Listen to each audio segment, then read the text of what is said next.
The newest episode of Tell Your Tale is uncomfortable. It has clear goals, but pursues them in the least respectful fashion. So basically, Misty's on a family field trip with Pip, Zip, Alphabettle, and Queen Haven.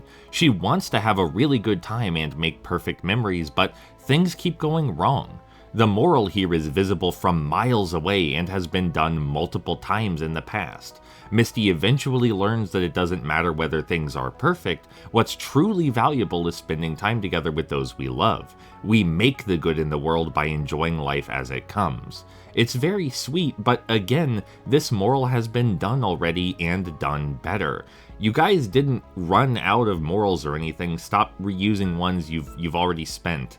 To make matters worse, this episode is so obsessed with this tired moral that it forgoes proper characterization and plotting. Everyone ironically treats Misty really badly here. She goes into the tent to sulk and be left alone, but she's immediately pursued by both Pip and Zip, violating her privacy. Like, hey, remember that episode where they gave Misty a privacy curtain and learned to ask before intruding on her? Well, I guess they forgot, because they just barge right in. And after barging right in, they continually try to convince Misty that her sadness is unjustified, in the clumsiest, most callous way possible. They go over every miserable thing she experienced and tell her it wasn't so bad. It's stunningly lacking in compassion. When that doesn't work, they take her files and footage, without permission, to make a home video, broadcasting her misery in the middle of the camp.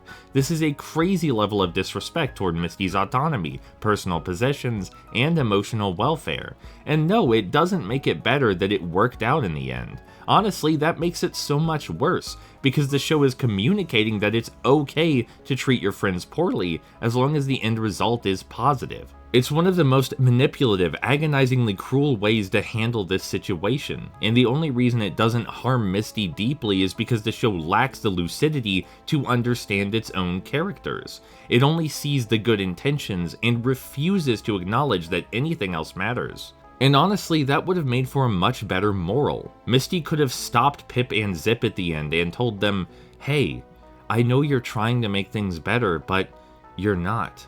Barging in on me when I was vulnerable, making me go back over my bad memories, taking my things without permission, it hurt.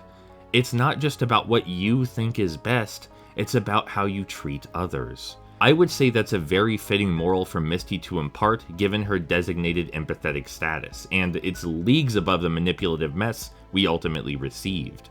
If I had to stretch to say something positive about this episode, it included some cute world-building gags, but otherwise the writing here is a chief example of everything I fight against.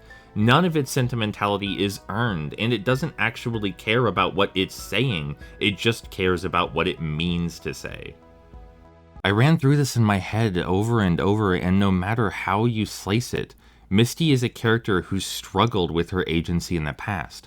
People just kept imposing their will on her, and that's her biggest trauma. So you can't have an episode where the characters do exactly that, but it's painted as perfectly okay.